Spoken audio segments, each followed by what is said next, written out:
Hello everyone. Yes, I finally got around to recording my video about Luxemburgism.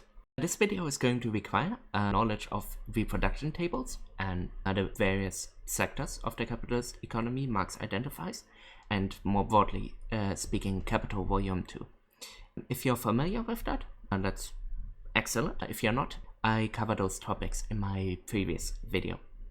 So, with that out of the way, let's begin. In Capital Volume 2, Marx made a model using an economy solely consisting of a Sector 1 producing means of production and Sector 2 producing articles of consumption for the worker. This didn't leave any room for profit. So Marx solved this issue by introducing a luxury sector, which got its money by capitalists from other sectors, buying luxuries for them, and the luxury sector in turn employing workers and buying means of production from the other sector. However, there are some issues with that. Any capital undergoes the following cycle. First, you have a sum of money. This is used to buy the inputs of production, which produces a commodity, which is then sold. And only after being sold do you have actually usable surplus in the form of money. Marx's model skipped the commodity stage entirely, thereby presuming the sale of those commodities. If we posit that the luxury sector is the source of profit for 1 and 2, then the question arises how the luxury sector is capable of selling those luxuries to the capitalists prior to them selling their commodities. If they use previous profits, then the problem gets even worse. To summarize the problem post Capital Volume 2, capitalism produces more commodities, both in the forms of means of production and articles of consumption, than it produces markets for them. Marx's economy, as described, was therefore unfeasible. However, Marx also used several assumptions in the model, most notably that this society was completely isolated and consisted solely of capitalists and workers. This, of course, isn't true in reality. No capitalist nation is completely isolated from international trade. Capitalist nations underwent intensive efforts to either colonize or force free trade upon other nations. So we can see that capitalist nations try to export their surplus production into non-capitalist economies. At first, this happened internally, with the capitalists of those nations exporting those goods into the rural regions, utilizing the feudal parts of the economy as a market. Later, this happened via colonialism.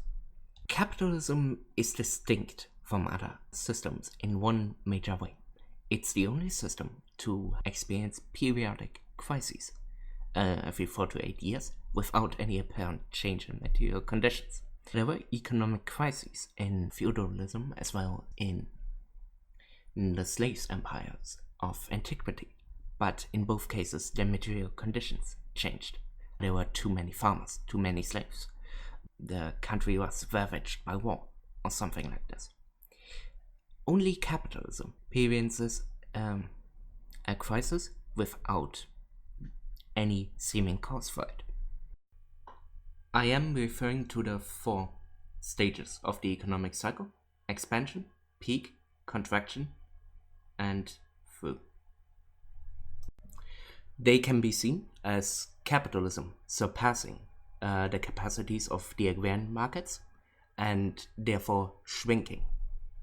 Capitalism also presents itself as a sort of economic perpetual motion machine, growing indefinitely with no clear external force. Rosa Luxemburg, through her theoretical work in accumulation of capital, presents a clear external cause, being export markets, for capitalistic growth, thereby demystifying capitalism.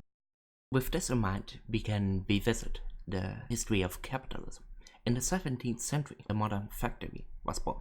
While there were massive manufacturing facilities before, especially in Rome, those used very little constant capital. They mostly relied on human power rather than machines. However, this changed with the development of the steam engine and the burgeoning textile industry. Suddenly, Your profits no longer depended simply on the exploitation of labor, but also on the degree of technical development. At first, the agrarian economies sufficed as an eternal home market for capitalist overproduction. However, as technology advanced and production increased, capitalism increased its overproduction in total and also reduced the capacity of the agrarian economy. This was mostly via turning former peasants into wage workers. This happened during the enclosure movement in England. Large amounts of peasant families were driven from the countryside and became double-free workers in the cities, free from any feudal obligations and free from any possessions. To phrase it more poetically, capitalism outgrew its internal cradle and strove to sell its surplus in foreign nations.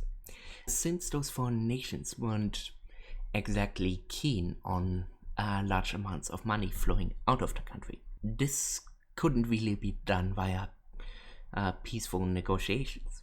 There were only two major ways: forcing free trade on less developed nations via military victory, something like what was done to China after the Opium Wars, or by funding colonies. Those colonies could purposefully be kept in an agrarian status, thereby serving as markets.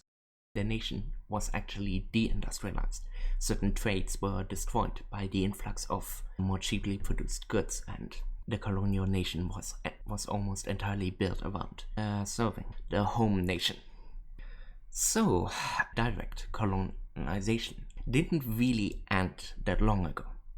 The colonialist fervor lasted up to the 1950s, only dying down after the Second World War, after numerous socialist and liberal revolutions in former colonial holdings. Summarize my view on the subject: the USA, scared of losing its strategic grip,